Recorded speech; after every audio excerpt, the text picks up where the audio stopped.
कभी ऐसा समय था जब दुनिया की सबसे कीमती चीज सोना या हीरा नहीं बल्कि ज्ञान हुआ करता था।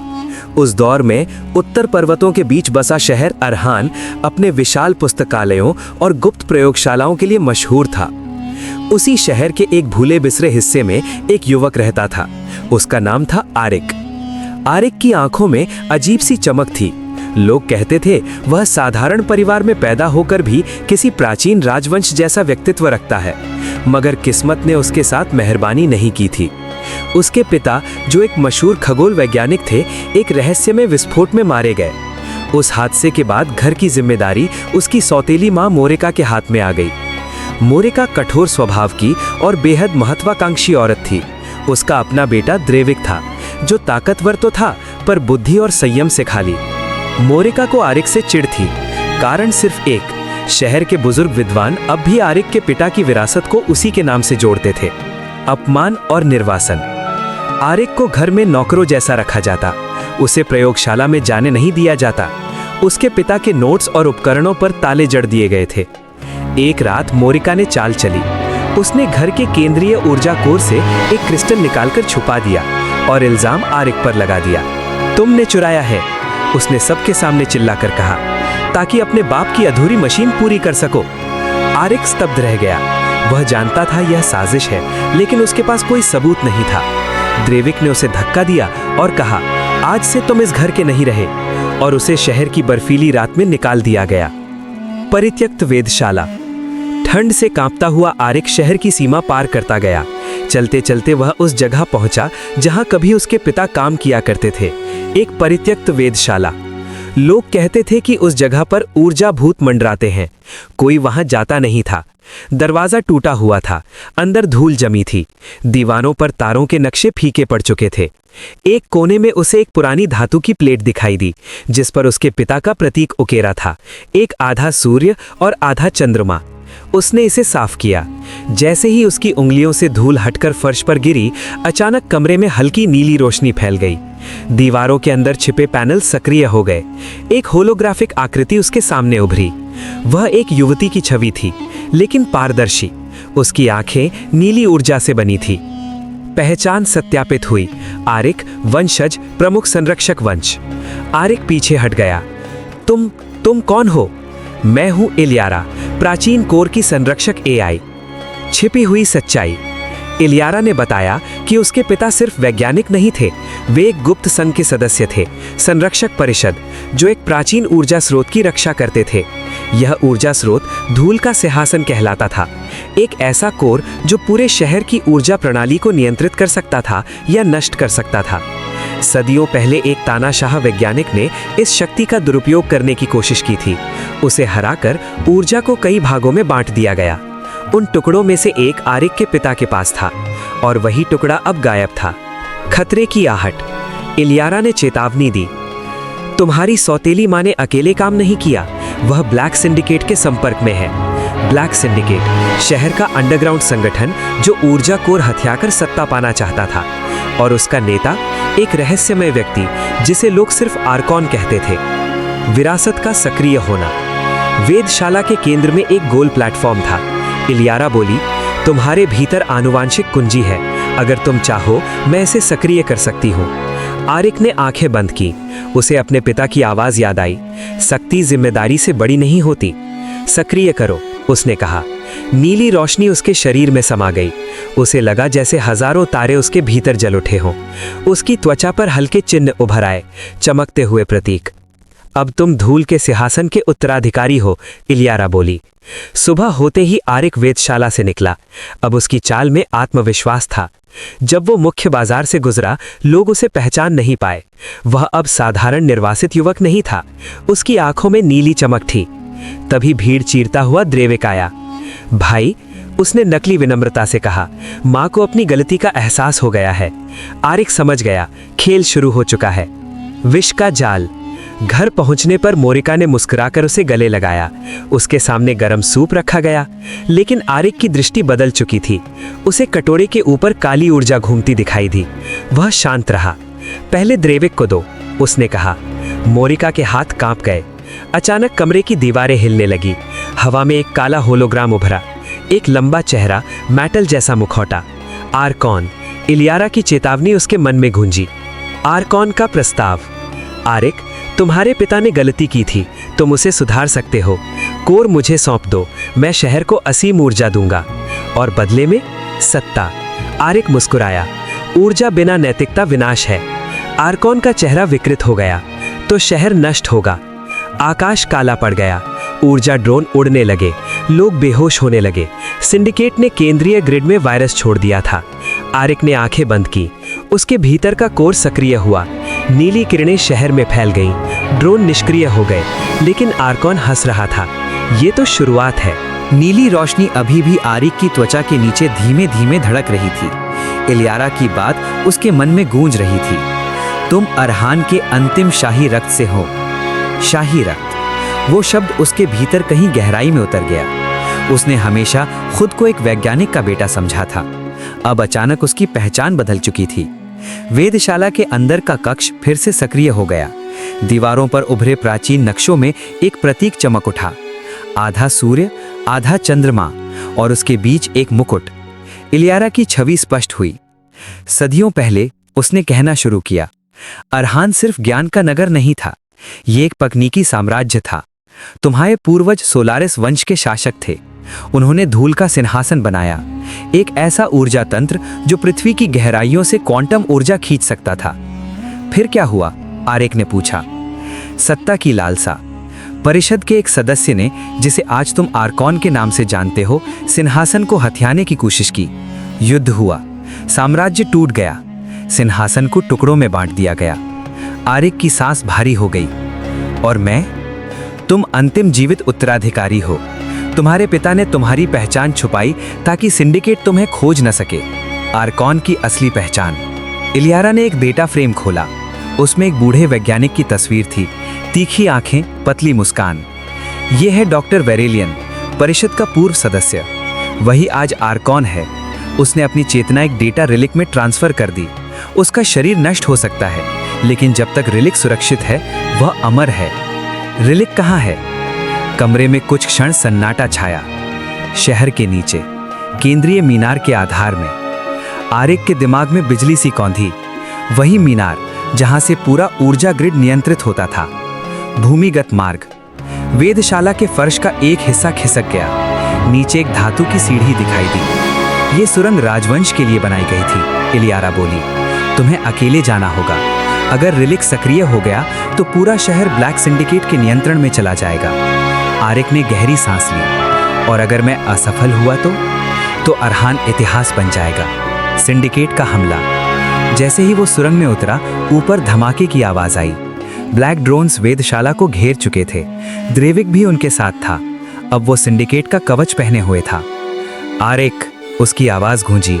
तुम्हें लगता है तुम नायक हो? माँ ने सही किया था, शक्ति कमजोरों के लिए नहीं होती। आरिक रुका नहीं। तुम अभी भी बदल सकते हो, उसने कहा। द्रेविक हंसा। मैंने अपना पक्ष चुन लिया है। लेजर बीम सुरंग के मुहाने से अंदर आई। आरिक ने हाथ उठाया। नीली ढाल सक्रिय हो गई। ऊर्जा लहर ने ड्रोन को निष्क्रिय कर दिया। द्रेविक पीछे हट गया, लेकिन उसकी आंखों में अब नफरत थी।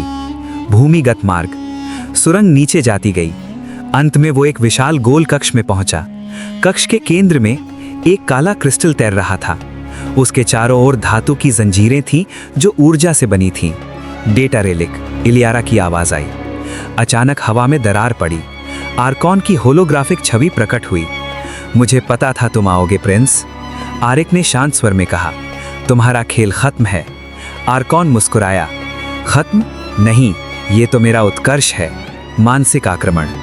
अचानक कक्ष अंधेरे में डूब गया। आरिक को लगा वो गिर रहा है। उसके सामने दृश्य बदल गए। वो अपने बचपन में था। पिता मुस्कुरा रहे थे। मौरिका उसे गले लगा रही थी। द्रेविक हंस रहा था। सब कुछ शांत था। ये वो दुनिया है जहां कोई संघर्ष नहीं। आर्कॉन की आवाज गूंजी। मुझे रिलिक दे दो और ये भ्रम हमेशा सच रहेगा। आरिक का दिल डोल गया। शांति, स्वीकार्यता, एक परिवार। लेकिन तभी उसे याद आया पिता का वाक्य, सच्चाई कठिन होती है पर वही स्थायी होती है। उसने आंखें बंद की। ये वास्तविक नहीं है। दृश्य टूट गया। काला क्रिस्टल लाल चमकने लगा। जंजीरें टूट गईं।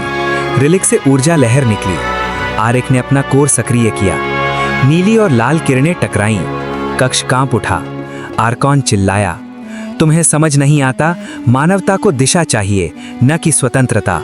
मैं उन्हें नियंत्रित करूंगा ताकि वे खुद को नष्ट न करें। नियंत्रण सुरक्षा नहीं होता, वो सिर्फ भय होता है। बलिदान का क्षण। इलियारा की आवाज कमजोर होने लगी। आरिक, रिलिक को नष्ट करने का एक ही तरीका है। क्या? तुम्हें अपने राजसी कोड को इससे जोड़ना होगा।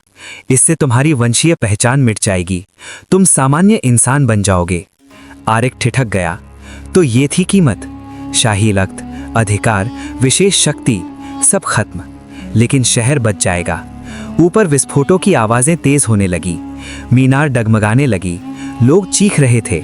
आरिक ने मुस्कुराकर कहा, राजा बनने के लिए जन्म जरूरी नहीं, सही निर्णय लेना जरूरी है। उसने हाथ रिलिक पर रख दिया। ऊर्जा का विस्फोट। नीली लपटें उसके शरीर से निकलकर क्रिस्टल में समा गईं। रिलिक चीखा, मानो चेतना जल रही हो। आर्कॉन की छवि बिखरने लगी। तुम मूर्ख हो, वो गरजा। तुम्हें सिंहासन मिल सकता था। मुझे शहर चाहिए, आरिक ने कहा। एक विशाल प्रकाश विस्फोट हुआ। कक्ष सफेद रोशनी से भर गया। शांति। जब रोशनी मिटी तो काला क्रिस्टल धूल बन चुका था। जंजीरें गायब थीं। आर्कॉन की आवाज सदा के लिए शांत हो चुकी थी। आरिक जमीन पर गिर पड़ा। उसकी त्वचा पर चमकते प्रतीक गायब हो चुके थे। वह अब साधारण युवक था। पुनर्जन्म। ऊपर शहर में आसमान साफ हो गया। मीनार स्थिर हो गई। सूखे पेड़ों पर फिर से हरियाली लौट आई। ऊर्जा ग्रिड संतुलित हो गया। सिंडिकेट के ड्रोन निष्क्रिय होकर गिर पड़े। मोरिका और द्रेविक ने दूर से ये सब देखा। वे भागते हुए भूमिगत प्रवेश द्वार तक पहुंचे। आरिक बाहर आ रहा था, कमजोर पर शांत। द्रेविक घुटनों पर गिर पड़ा। मैंने गलत किया, उसने कहा। मैंने शक्ति को ही सब कुछ समझ लिया। मोरिका रो रही थी। हमें माफ कर दो। आरिक ने उन्हें उठाया। शक्ति बांटने से घटती नहीं, सही हाथों में बढ़ती है। सिंहासन का निर्णय। शहर की परिषद ने उसे बुलाया। तुम असली उत्तराधिकारी हो, एक बुजुर्ग सदस्य बोला। अरहान तुम्हें शासक मानता है। आरिक ने कुछ पल सोचा, फिर बोला, सिंहासन धूल का था और धूल में मिल गया। अब अरहान किसी एक व्यक्ति का नहीं होगा। हम मिलकर निर्णय लेंगे। परिषद स्तब्ध रह गई। एक राजकुमार जो सत्ता छोड़ रहा था। इलियारा का अंतिम संदेश। वेधशाला में इलियारा की छवि मंद हो रही थी।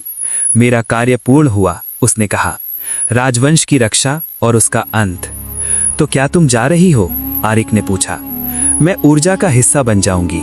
जब भी अरहान को मार्गदर्शन की आवश्यकता होगी, ज्ञान के रूप में लौटूंगी। नीली रोशनी हवा में घुल गई।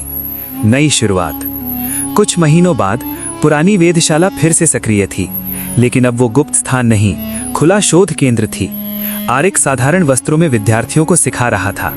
द्रेविक भी उसके साथ काम कर रहा था, अब विनम्र और समर्पित। मोरिका शहर के पुनर्निर्माण में लगी थी। अरहान अब किसी तानाशाह या राजवंश के अधीन नहीं था। वो ज्ञान और सहयोग का नगर बन चुका था। एक रात वेधशाला की छत पर बैठे आरिक ने आकाश में एक अजीब हलचल देखी। तारे सामान्य क्रम में नहीं थे। कुछ नक्षत्र हल्के हल्के झिलमिला रहे थे, मानो कोई अदृश्य लहर उन्हें छू रही हो। ये प्राकृतिक नहीं है, उसने बुदबुदाया। उसी क्षण वेधशाला के अंदर रखे पुराने उपकरण अपने आप सक्रिय हो गए। स्क्रीन पर एक पैटर्न उभा। 3 वृत्त, एक टूटा हुआ, 2 स्थिर। आरिक का दिल धड़क उठा। ये वही प्रतीक था जो उसने पहली बार कोर सक्रिय करते समय देखा था। लेकिन रेलिक तो नष्ट हो चुका था, तो फिर ये संकेत कहां से आ रहा था? उत्तरी परिधि। अगले दिन परिषद की बैठक बुलाई गई। शहर के उत्तर में स्थित परित्यक्त औद्योगिक क्षेत्र से अजीब ऊर्जा तरंगे रिकॉर्ड हो रही थी। वहां कभी पुराना रिएक्टर कोर हुआ करता था, जो वर्षों पहले बंद कर दिया गया था। क्या ये आर्कॉन की शेष चेतना हो सकती है? एक सदस्य ने पूछा। आरिक ने सिर हिलाया। नहीं, उसकी ऊर्जा आवृत्ति अलग थी। ये कुछ और है। द्रेविक आगे आया। मैं टीम लेकर जाऊंगा। आरिक ने उसे देखा। अब द्रेविक में पहले जैसा अहंकार नहीं था। उसकी आंखों में जिम्मेदारी थी। हम साथ चलेंगे, आरिक ने कहा। जंग लगा कारखाना। उत्तरी परिधि धुंध से ढकी थी। जंग लगे टावर, टूटी पाइपलाइनें, बिखरे ड्रोन के अवशेष। जैसे ही वे पुराने रिएक्टर कक्ष में पहुंचे, फर्श के नीचे कंपन हुआ। केंद्र में दरार उभरी। नीचे से काली रोशनी उठी, नीली नहीं, लाल नहीं, बल्कि गहरी बैंगनी। ये शून्य ऊर्जा है, आरिक ने फुसफुसाया। शून्य ऊर्जा, वो सिद्धांत जिसे परिषद ने कभी प्रयोग में नहीं लाया था, क्योंकि वो सृजन जितना ही विनाशकारी भी हो सकता था। दरार से एक आवाज आई, संतुलन भंग हुआ है। दरार फैल गई, उसमें से एक आकृति उभरी, मानव जैसी पर स्पष्ट नहीं, मानो अंधकार ने आकार ले लिया हो। मैं हूं वेलकार, शून्य का संरक्षक। द्रिविक ने हथियार उठाया, लेकिन आरिक ने हाथ रोक दिया। यह हमला नहीं कर रहा। वेलकार बोला, तुमने सिंहासन तोड़ा, ऊर्जा चक्र अधूरा रह गया, संतुलन अब अस्थिर है। हमने शहर बचाया, आरिक ने कहा, और ब्रह्मांड को छेड़ा, वेलकार ने उत्तर दिया। प्राचीन संतुलन, वेलकार ने समझाया। धूल का सिंहासन केवल ऊर्जा स्रोत नहीं था, वो 3 शक्तियों का संतुलन था, सृजन, नियंत्रण, शून्यता। और कौन नियंत्रण चाहता था? आरिक ने सृजन बचाया, लेकिन शून्यता का भाग मुक्त हो गया। अगर इसे पुनः संतुलित नहीं किया गया, वेलकार बोला, तो अरहन धीरे धीरे ऊर्जा खो देगा। पहले प्रकाश जाएगा, फिर स्मृतियां, फिर अस्तित्व। द्रिविक ने पूछा, तो हमें क्या करना होगा? वेलकार की दृष्टि आरिक पर टिकी। उत्तराधिकारी को शून्य स्वीकारना होगा। आंतरिक यात्रा। वेदशाला में लौटकर आरिक ने अकेले ध्यान कक्ष में प्रवेश किया। शून्य स्वीकारना, इसका अर्थ क्या था? उसने अपनी हथेली देखी, अब उसमें कोई चमक नहीं थी। वो सामान्य था, लेकिन भीतर कहीं गहराई में एक खालीपन था। उसे एहसास हुआ जब उसने शाही कोड त्यागा, उसने सिर्फ शक्ति नहीं छोड़ी, उसने अपने अस्तित्व का एक भाग भी काट दिया। शायद वही शून्य बाकार ले रहा था। निर्णय। परिषद ने समाधान निकालने की कोशिश की। कुछ ने कहा, शून्य ऊर्जा को सील कर दो, कुछ बोले नया कोर बनाओ। लेकिन आरिक समझ चुका था, यह तकनीकी समस्या नहीं थी, यह अस्तित्व का प्रश्न था। वो उत्तरी परिधि लौटा। वेलकार फिर प्रकट हुआ। मैं तैयार हूं, आरिक ने कहा। शून्य संधि। वेलकार ने हाथ बढ़ाया। तुम्हें शून्य को भीतर लेना होगा, तब तुम न सृजन रहोगे न नियंत्रण, तुम संतुलन बनोगे। क्या मैं जीवित रहूंगा? द्रिविक ने चिंतित होकर पूछा। वेलकार ने उत्तर नहीं दिया। आरिक मुस्कुराया। अगर शहर जीवित रहा तो पर्याप्त है। उसने हाथ आगे बढ़ाया। बैंगनी ऊर्जा उसकी छाती में समा गई। विस्फोट और मौन। पूरे क्षेत्र में प्रकाश फैला। नीला, लाल, बैंगनी तीनों मिलकर सफेद हो गए। ध्वनि थम गई, समय जैसे ठहर गया। द्रिविक ने चीख कर पुकारा, आरिक! लेकिन जब रोशनी छटी, वहां सिर्फ शांत हवा थी। रिएक्टर स्थिर था, दरार बंद थी, वेलकार गायब था, और आरिक? वो खड़ा था, पर बदला हुआ। नया संतुलन। उसकी आंखें अब साधारण नहीं थीं, उनमें कोई चमक नहीं, पर गहराई अनंत। उसने कहा, ऊर्जा स्थिर है, शहर सुरक्षित है। तुम ठीक हो? द्रिविक ने पूछा। मैं हूं और नहीं भी, आरिक ने हल्की मुस्कान के साथ कहा। उसे लगा वो सिर्फ स्वयं नहीं रहा, वो अरहन की धड़कन सुन सकता था। हर घर, हर सांस, हर स्मृति। परिवर्तन। दिन बीते, शहर ने देखा ऊर्जा पहले से अधिक स्थिर है। मौसम संतुलित, प्रणालियां सटीक। पर आरिक कम बोलने लगा। वो अक्सर उत्तरी परिधि जाता, जहां शून्य दरार थी। द्रिविक ने एक दिन पूछा, तुम वहां क्यों जाते हो? आरिक ने उत्तर दिया, संतुलन को याद दिलाने की मैं अभी हूं। अंतिम खुलासा। एक रात वेलकार फिर प्रकट हुआ, लेकिन इस बार वो अलग था, कम अंधकार में। तुमने शून्य स्वीकार लिया, उसने कहा। अब तुम केवल मानव नहीं रहे। तुम्हें क्या हूं? आरिक ने पूछा। तुम धुरी हो, जहां सृजन, नियंत्रण और शून्य मिलते हैं। और इसकी कीमत? वेलकार की आंखों में हल्की करुणा थी। तुम कभी पूरी तरह साधारण जीवन नहीं जी पाओगे। तुम्हें संतुलन की रक्षा करनी होगी जब तक कोई और तैयार ना हो जाए। विरासत का बीज पढ़ना। अगले दिन आरिक ने वेदशाला में नए विद्यार्थियों का चयन किया। ज्ञान सबका है, उसने कहा, और जिम्मेदारी भी। एक छोटा बच्चा जिसकी आंखों में वही चमक थी, चुपचाप उसे देख रहा था। उसे महसूस हुआ संतुलन अब अकेले उस पर नहीं रहेगा। बीज बोया जा चुका है। अंतिम दृश्य। सालों बाद अरहन इतिहास में एक उदाहरण बना। न राजवंश, न तानाशाह, न गुप्त सिंडिकेट, सिर्फ संतुलन। वेधशाला की ऊंचाई पर खड़े होकर आरिक ने आकाश देखा। तारे फिर स्थिर थे। हवा में धूल के कण चमक रहे थे। उसे याद आया धूल का सिंहासन। वो सच में धूल ही था और धूल से ही जीवन बना था। द्रेविक उसके पास आया। क्या आप सब ठीक है? आरिक ने धीमे से कहा। संतुलन कभी स्थायी नहीं होता, लेकिन जब तक कोई उसे थामे रखे दुनिया चलती रहती है। आकाश में एक क्षीण बैंगनी रेखा चमकी, फिर गायब हो गई। अरहन शांत था और उसकी धुरी अब अकेली नहीं थी।